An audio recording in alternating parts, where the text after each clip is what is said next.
నమస్తే, నేను Kavitha. Welcome to I dream. All India సర్వీసెస్కు అసలు ఎవరు అర్హులు? ఏ అర్హత ఉంటే దానికి సెలెక్ట్ అవుతారు?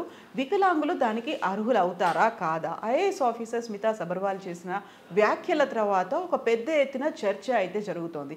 అసలు దేని గురించి మనం చర్చించుకోవాల్సినటువంటి అవసరం ఉంది, ఎందుకని చర్చ పక్కదారి పడుతోంది? మనతో పాటుగా ఉన్నారు former bureaucrat and founder for democratic reforms founder doctor Jayaprakash Narayan garu. Hello sir, నమస్తే. నమస్తే కవిత. సార్, ఎలా ఉన్నారు? ఫైన్.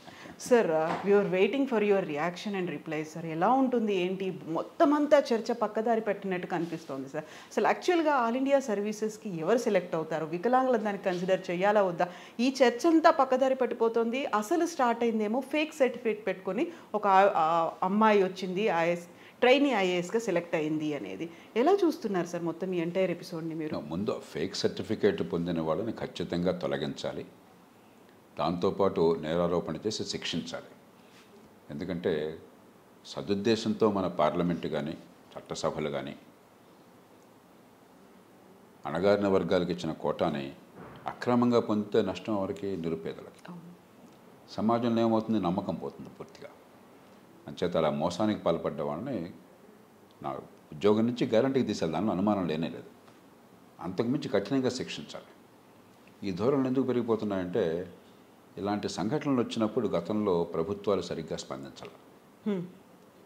మేము ఐఏఎస్లో చేరిన కొత్తలో మా తర్వాత బ్యాచ్ ఒక బీహార్ అధికారి ఒక ఆయన తన తోటి మహిళా అధికారి పట్ల దురుసుగా ప్రవర్తించి తుపాకీతో బెదిరించాడు. ఆనాడు నేషనల్ అకాడమిక్ డైరెక్టర్గా ఉన్న పిఎస్ అప్పు గారిని బీహార్ కార్డుల అధికారి చాలా సమర్థుడు, నిజాయితీపరుడు, నిర్భీతి గలవాడాను. మేమంతా చాలా గౌరవించి ప్రేమించే మనిషి ఆయన విచారణ జరిపి ఇతరు సర్వీస్కి అర్హుడు కాదు, ప్రొబేషన్లో ఉన్నాం కాబట్టి ఇంక వేరే సర్టిఫికేట్ అక్కర్లేదు, అతను తొలగించాలని చెప్పని ప్రభుత్వానికి సిఫారసు చేస్తే అప్పుడు గియాని జైల్ సింగ్ గారు హోంమంత్రి, ఇందిరాగాంధీ గారు ప్రధానమంత్రి. ఏదో రాజకీయ ఒత్తిళ్ల వల్ల వాళ్ళు అబ్బే కాదు, ఈ కేసులో మనం క్షమించి వదిలేయచ్చు అని చెప్పని కొనసాగించారు. ఇలాంటి తప్పిదాలు చేసేసరికి ఏమైందంటే ఎన్ని తప్పులు చేసినా కూడా ప్రభుత్వంలో మాకు శిక్ష పడదు. అట్లాగే ఎంత తప్పులు చేసి మోసం చేసినా గవర్నమెంట్లోకి ఎంటర్ అయితే అంతే, మాకు పర్లేదు అన్న భావం కలిగింది. కాబట్టి దాని నుంచి బయటపడాలి. ఇప్పుడు మనం చాలా కఠినంగా ఉద్యోగం తీసేయడమే కాకుండా ఖచ్చితంగా సెలక్షన్ రద్దు చేయాలి. పూర్తి అధికారం ఉంది, బాధ్యత ఉంది ప్రభుత్వానికి. దాంతోపాటు నేరాలు ఆరోపించి ఛార్జెస్ ఫ్రేమ్ చేసి శిక్ష వేయాలి. క్రిమినల్ కేసులో నిరూపించి శిక్ష వేయాలి. దొంగ సర్టిఫికేట్ తీసుకొచ్చిన వాళ్ళకి, సర్టిఫికేట్ ఇచ్చిన వాళ్ళకి, దానికి ప్రోత్సాహం ఇచ్చిన వాళ్ళకి. అప్పుడు ఏమవుతుందంటే నిజంగా ఏ వర్గాల కోసం మనం ఈ రిజర్వేషన్లు ఏర్పాటు చేశామో అర్హత గల వాళ్ళకి అందే ఏర్పాటు జరుగుతుంది.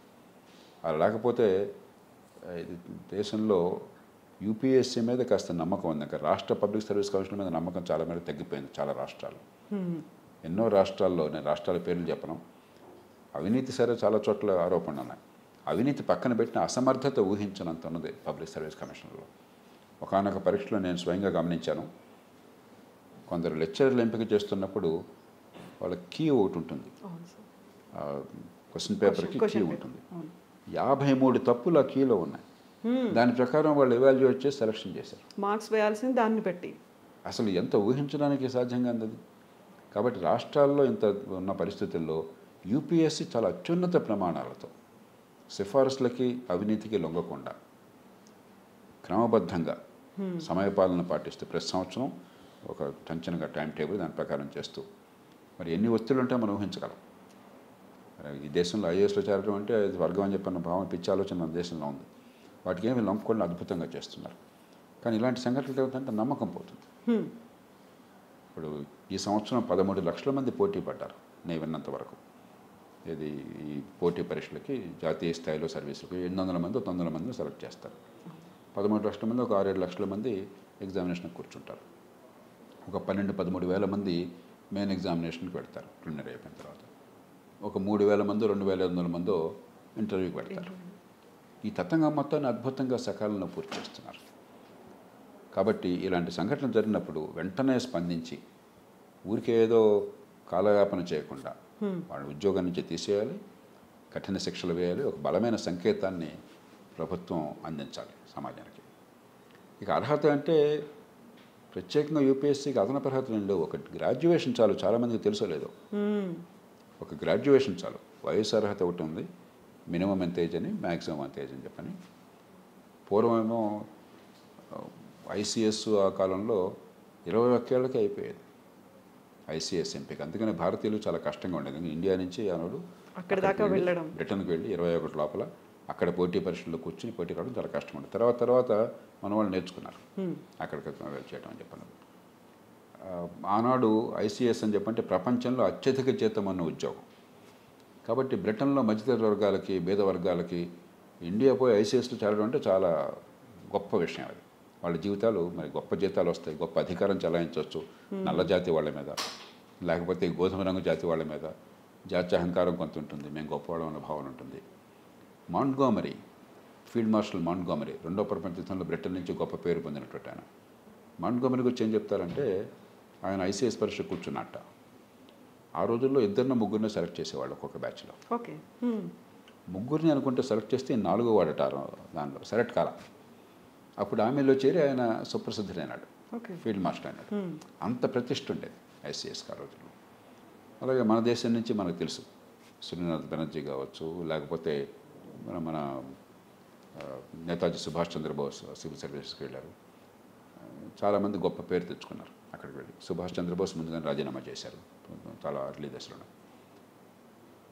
మనకి స్వతంత్రం వచ్చాక ఏమైందంటే, ఈ ఐఏఎస్, ఐపీఎస్, ఆల్ ఇండియా సర్వీసులు అంటే ఆ వలసకాలం నాటి వాసనల వల్ల ఇది చాలా గొప్ప అధికారం అని చెప్పిన గ్లామర్ విపరీతంగా వచ్చింది. అదే భావజాలం కంటిన్యూ అయింది. సమాజానికి ప్రజలకి సేవ అన్నదానికంటే అసలు ఐఏఎస్లో వచ్చేది ఇప్పటికి కూడా, ఇంకా ఇప్పుడు కొంచెం తగ్గిందేమో కానీ ఇప్పటికి కూడా ఐఏఎస్ అనగానే చాలా గొప్పది, చాలా అద్భుతమైనది, మనం పెత్తనం చేయొచ్చు, రాజుల్లాగా ఉండొచ్చు అన్న భావన మన సమాజంలో బాగా పాకిపోయింది. దాంతో ఏమవుతుంది, పిల్లలకి ఆసక్తి ఉండొచ్చు, ఉండకపోవచ్చు. ఉన్నా లేకపోయినా మరి పక్క వాళ్ళని చూసి కొంత ముచ్చటపడి కానీ, తల్లిదండ్రుల ప్రోద్బలం వల్ల కానీ ఐఏఎస్కి వెళ్ళటం అని చెప్పి అనేది ఒక ఉద్యమం అయిపోయింది.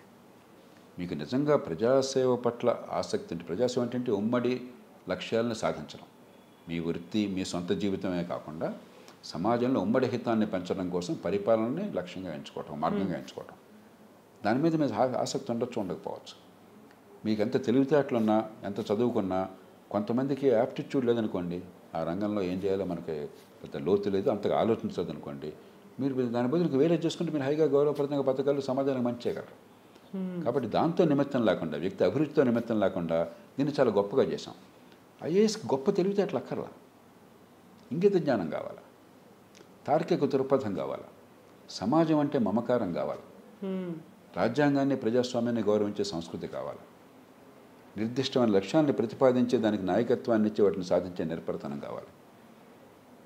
పరిపాలనకి ఎంత చదువుకున్నారు అన్న దానికంటే ఎంత ఈ విజ్ఞత ఉన్నది. ఉదాహరణకి జరగ వెంగళరావు గారు 8వ తరగతి చదువుకున్నారు నాకు తెలిసినంత వరకు. స్కూల్ కూడా పూర్తి చేసినట్లేరా. కానీ వెంగళరావు గారిని మించిన ముఖ్యమంత్రి ఆంధ్రప్రదేశ్, తెలంగాణ చరిత్రలో ఎంతవరకు అవ్వలేరు. ఆ ఇంగిత జ్ఞానము, ఆ దూరదృష్టి, మరి ఒక టీంతో పనిచేయించేటువంటి చాతుర్యము, నిర్ణయాల్లో ఉన్నటువంటి స్పష్టత, సమయబద్ధంగా గట్టిగా పని చేయించటము, ఎవరికి ఏ రకంగా అధికారాలు బదిలీ చేసి వాళ్ళతో పనిచేయించుకోవాలో తెలియటము, అపారమైనటువంటి నాకు ఆయన చివరి దశ దాకా నాకు బాగా సన్నిహితులు. ఎంత తపనుండేది ఆయనలో.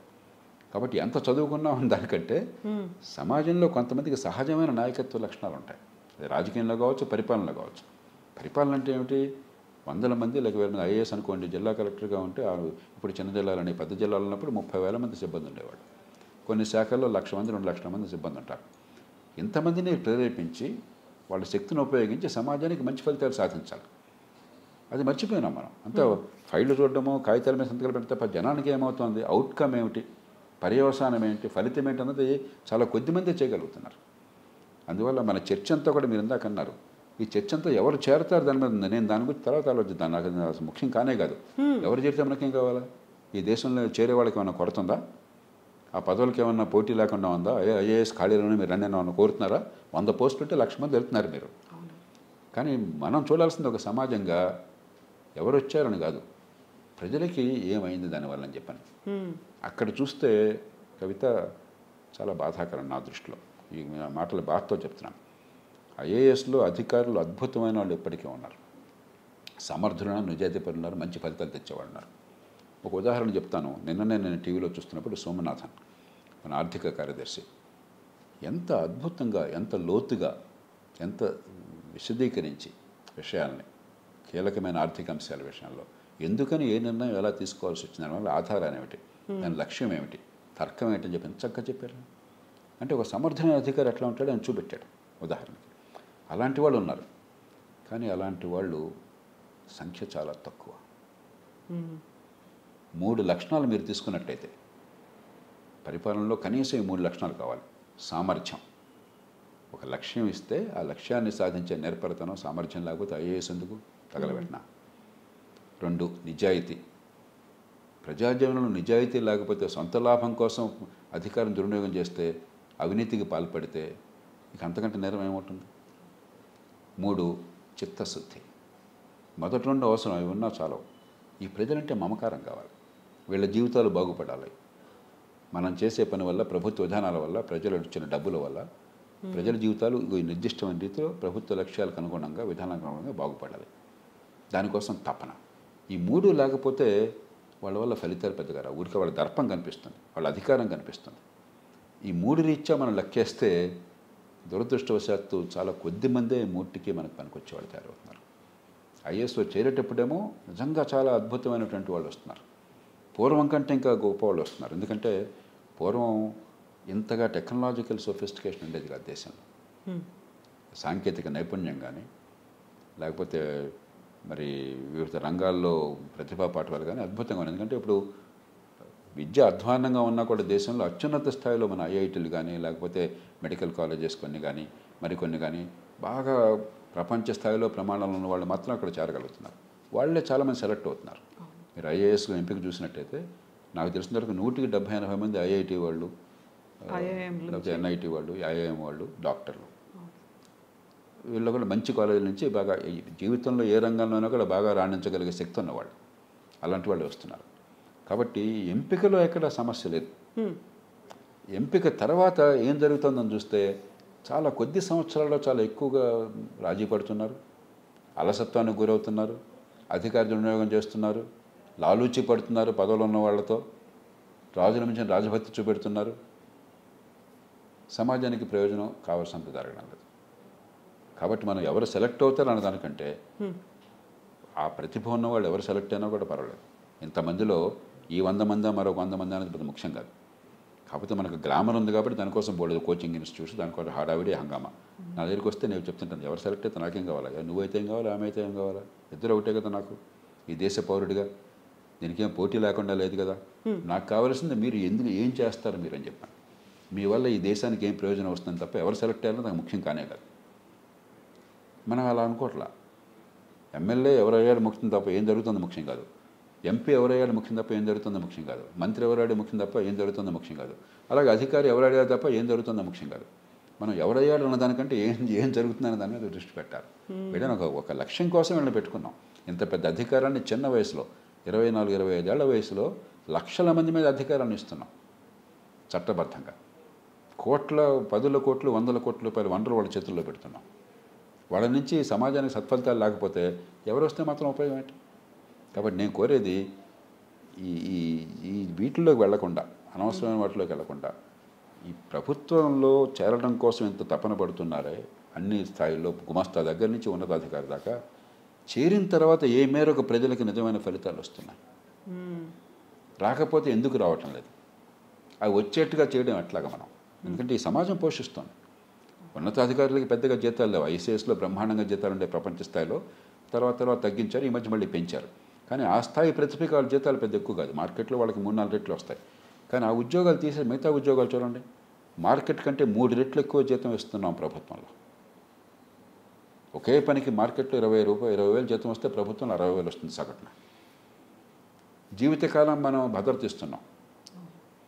ప్రజల వనరుల మీద, ప్రజల జీవితాల మీద బోళ్ళంత పెత్తనం ఇస్తున్నాం. ఏం జరుగుతుంది ప్రజలకి తిరిగి? అలా ఆలోచిస్తే మనందరికీ తెలుసు వాస్తవం ఏంటో. ప్రభుత్వ శాఖల్లో ఏం జరుగుతుందో, ఎంత అవినీతి విశృంఖలంగా ఉందో, ప్రజలకు సకాలంలో పని దొరక ఎంత వేదన పడుతున్నారో. మంచివాళ్ళు ఉన్నారు, నేను మళ్ళీ చెప్తున్నా, సమర్థులు మంచివాళ్ళు ఉన్నారు, కానీ చాలా బహుకొద్ది మంది అయ్యారు.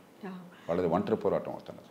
సార్, మీరు ఇప్పుడు ఒక మాట అన్నారు, గ్రాడ్యుయేట్ అయితే చాలు ఎలిజిబుల్ అనేది. అయితే దానికి ఫిజికల్ స్టామినా కూడా చూడాల్సినటువంటి అవసరం ఉంటుంది. ఆ నిబంధనలు ఉన్నాయి, దెన్ వాట్ అబౌట్ పాటిస్తారు. ఇప్పుడు ఉదాహరణకి ఐపీఎస్ ఉందనుకోండి, విధిగా శరీర దారుఢ్యం కావాలి, అలాగే చూపు, వెనికిడి ఇవన్నీ చూస్తారు. ఐఏఎస్ కూడా ఉంది, కాకపోతే ఐపీఎస్ ప్రమాణాలు అక్కల. ఐపీఎస్లో కొంచెం శారీరకంగా మరింత నేర పరిశోధనలో ఉండాలి కాబట్టి, లాభం ఉండాలి కాబట్టి చూస్తారు. ఐఏఎస్లో కూడా చూపు, వెనికిడి, తర్వాత శరీర దారుఢ్యము, తర్వాత కొన్ని అవయవాల్లో కొంత, ఉదాహరణకి గుండె జబ్బు తీవ్రంగా ఉందనుకోండి తీసుకోరు, మెడికల్ టెస్ట్ ఉంటుంది. కాబట్టి మీ పనికి అంతరాయం లేకుండా మీకు మీ నుంచి ప్రభుత్వాధికారిగా చేరితే మీరు దాని నుంచి మీ నుంచి ప్రజలు సేవను ఆశిస్తున్నారు. ఆ సేవ చేయడానికి, ఆ విధి నిర్వహణకి సరిపోయేటువంటి ఆరోగ్యం అంటే సరిపోతుంది. దివ్యాంగులు ఎలిజిబుల్ కాదా సార్? అలా ఏమన్నా? ఎలిజిబుల్ కాకపోతే ఏంటంటే, దివ్యాంగులు కూడా పూర్తి అంధత్వం ఉందనుకోండి, మరి పరిపాలనలో కొన్ని పదవుల్లో కొన్ని పదవుల్లో చేయొచ్చు. కేవలం కాగితాలు చూసి కంప్యూటర్తో పనిచేసే పదవులు చేయొచ్చు. కానీ ఇప్పుడు ఐఏఎస్ అధికారి, ఐపీఎస్ అధికారి అనుకోండి, మీరు ఫీల్డ్ లెవెల్లో తిరగలేకపోతే, ఎదుటి మనిషిని చూడలేకపోతే, మీరు ఇన్స్పెక్షన్ చేయలేకపోతే ఫీల్డ్లో చాలా కష్టమవుతుంది. అయినా కూడా ఈ మధ్య నాకు గుర్తున్నంత సుప్రీంకోర్టు తీర్పు వల్ల ఒక పూర్తి అంధత్వం ఉన్నవారు కూడా ఒకరిద్దరు చేరినట్టు గుర్తుంది నాకు. ప్రస్తుతం పరిస్థితి తెలియదు, మరి వాడు ఎలాగా మేనేజ్ చేస్తున్నారో నాకు తెలియదు.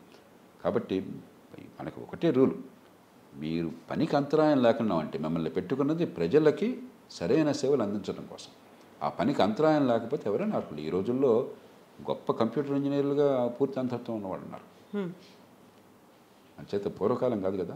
కాకపోతే ఖచ్చితంగా మీ గురించి కాదు ఇది, నేను మళ్ళీ చెప్పేది, మీ గురించి కాదు ఇది, ప్రజల గురించి. మీ వల్ల ప్రజలకు ఏ రకమైన లోపం లేకుండా అందవలసిన సేవలు అందేటైతే వాళ్ళు ఖచ్చితంగా అర్హులే. అది ప్రభుత్వాలు లేకపోతే సెలక్షన్ ప్రాసెస్లో యూపీఎస్సీ కొన్ని రూల్స్ పెడుతుంది, నిబంధనలు పెడుతుంది, ఇవి కండిషన్స్. దానికి లోబడి అందరూ అర్హులే.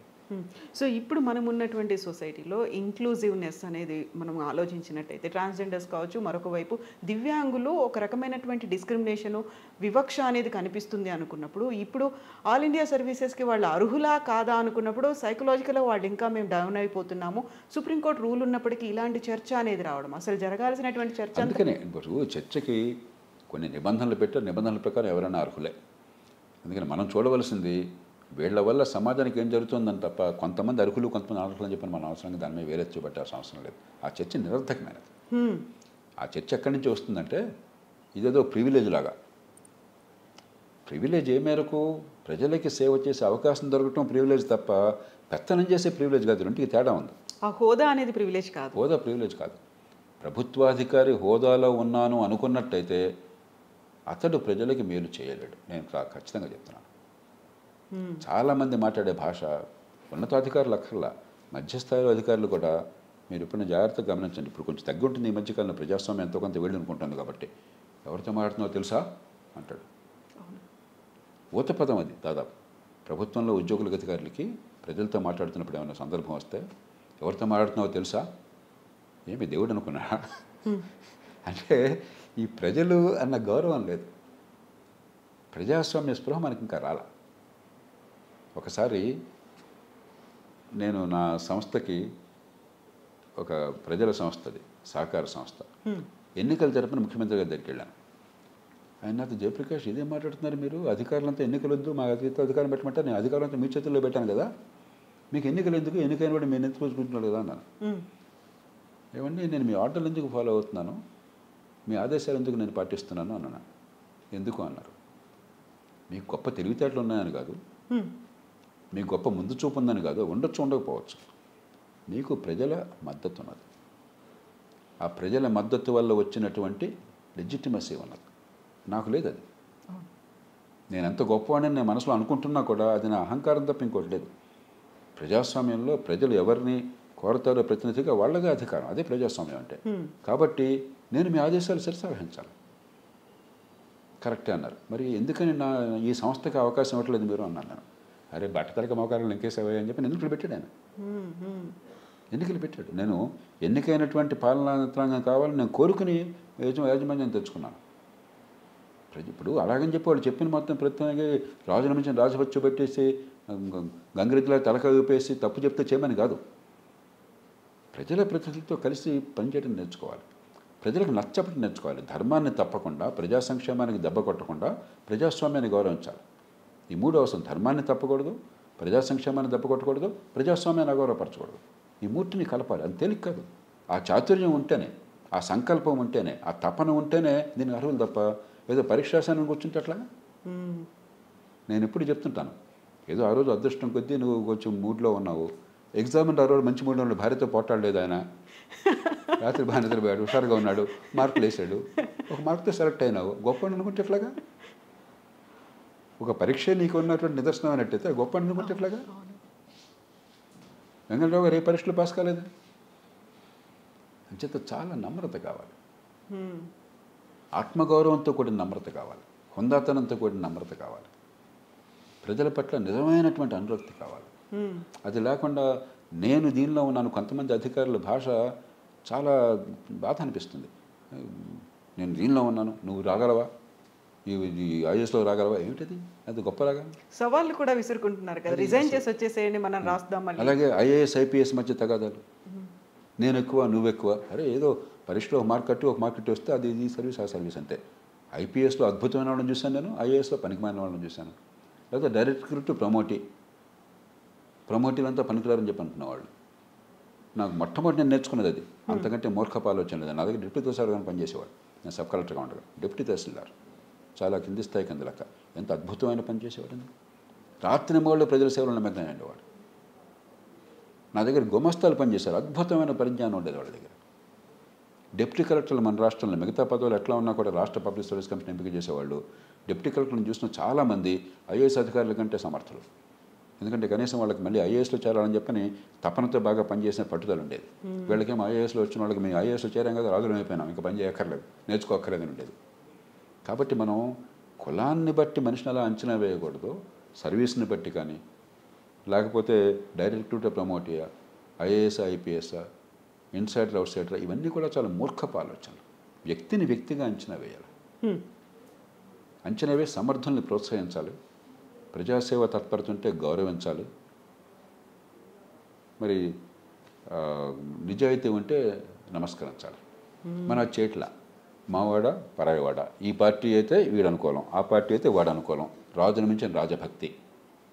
ఈ పార్టీ రాగానే వాళ్ళందరినీ దూరంగా పెట్టేస్తారు, ఎంత సమర్థులైనా సరే. ఆ పార్టీ రాగానే వీళ్ళందరినీ దూరం పెట్టేస్తారు. ఇదేం పరిపాలన? దానిలో అధికారులు కూడా భాగస్వాములు అయిపోయినారు. నాయకుడికి తెలియకపోతే వీళ్ళే చెప్తున్నారు లంచం ఎట్లా మింగాలో, తప్పులు ఎట్లా చేయాలో, దుర్మార్గం ఎట్లా చేయాలో. కొన్ని సందర్భాలు రాజకీయం వాళ్ళు నేర్పుతున్నారు. ఎన్టీ రామారావు గారు ఎప్పుడు అనేవారు, రాజకీయం మీకు అనవసరం అండి, ప్రజలకు ఏది మంచిదో చెప్పండి, రాజకీయం మేము చూసుకుంటాం అని చెప్పాను. అలా ధైర్యం రాజకీయవేత్తలు చాలా తక్కువ మంది ఉన్నారు. దాన్ని అవసరంగా చేసుకుని వీళ్ళ ముందు సార్ పొలిటికల్గా కష్టం సార్ అంటాడు. అరే సమాజానికి మంచిదైతే చెప్పాయా నువ్వు, నీకెందుకు పొలిటికల్ కష్టం అలాగా నష్టం? అది వాళ్ళు చూసుకుంటారు. అది నీ బాధ్యత సమాజానికి మంచిదా కాదా, దేశానికి మంచిదా కాదా, దట్స్ ఆల్. అది మర్చిపోయినామా సార్? ఇప్పుడు స్మితా సబర్వాల్ ఇష్యూ తను చేసినటువంటి కామెంట్ తర్వాత మరొక బ్యూరోక్రాట్ బాలలత గారు కూడా ఇంటర్వ్యూన్ అయ్యారు. ఆ తర్వాత వికలాంగులకు సంబంధించి ఇన్ని మాట్లాడుకుంటున్నారు కదా, ఈ రెండు వర్షన్స్ మీరు చూసారా సార్? నేను రెండు చూడలేదు. సోషల్ మీడియా ఫాలో కాను, ఇలాంటివి పట్టించుకోను.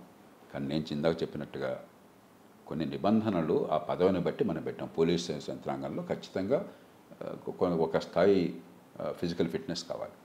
ఐఏఎస్లో అంత స్థాయి కాదు, కొంచెం తక్కువ సరిపోతుంది. మరి కొన్ని సర్వీసుల్లో ఫీల్డ్ లెవెల్లో పనిచేయాల్సిన అవసరం లేని సర్వీసుల్లో పెద్ద అంగవైకల్యం పెద్ద ఇబ్బంది కాదు.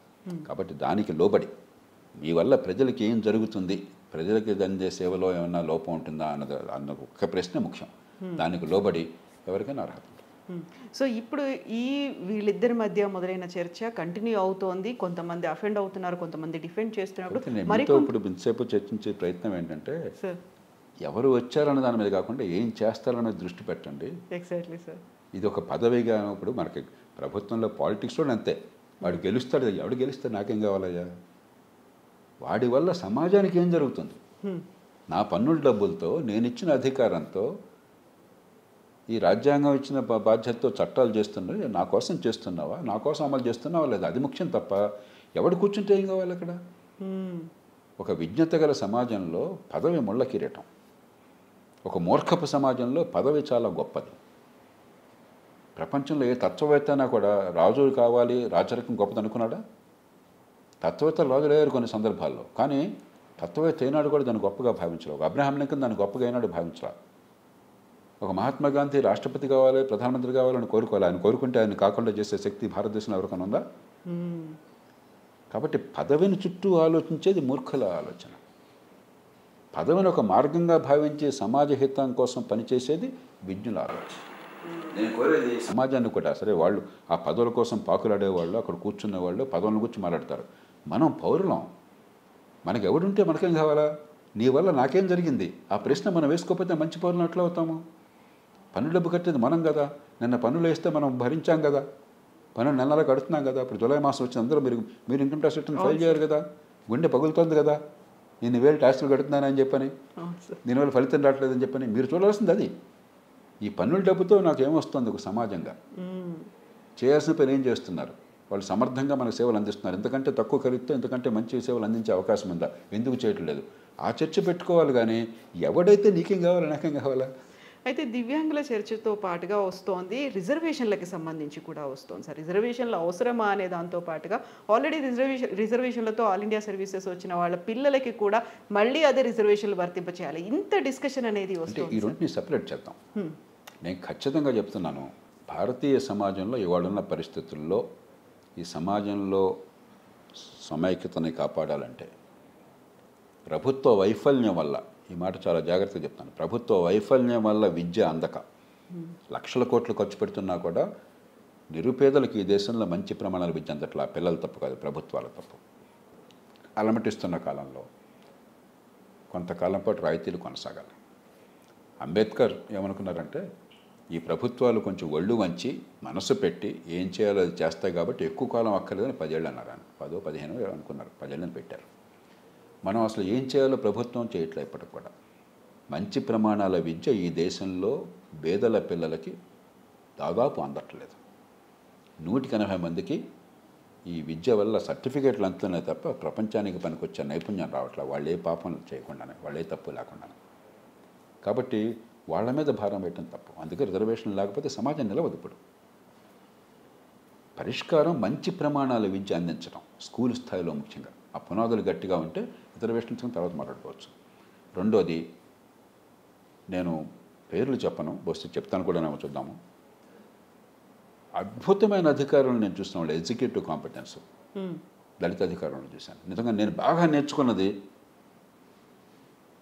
నా జీవితంలో పరిపాలనలో మెళకువలు ఏమిటి, ఎగ్జిక్యూటివ్లో ఒక పని సాధించాలంటే ఎగ్జిక్యూటివ్లో ఏం చేయాలని చెప్పినది ఒక గొప్ప అధికారి కాకతాళీయంగా దళిత నేపథ్యం నుంచి వచ్చారని. కాబట్టి ఏదో కొన్ని కులాల్లో పడితే నువ్వు గొప్పగా చేయగలవు, కొన్ని కులాల్లో వస్తే రిజర్వేషన్లు వస్తే నువ్వు చేయలేవు, ఈ మూర్ఖత్వం నుంచి బయటపడదాం. Absolutely untrue. దీనికి గొప్ప తెలివితేటలు అక్కర్లా. ఫస్ట్ ఆఫ్ ఆల్ తెలివితేటలు అందరికీ ఉన్నాయి.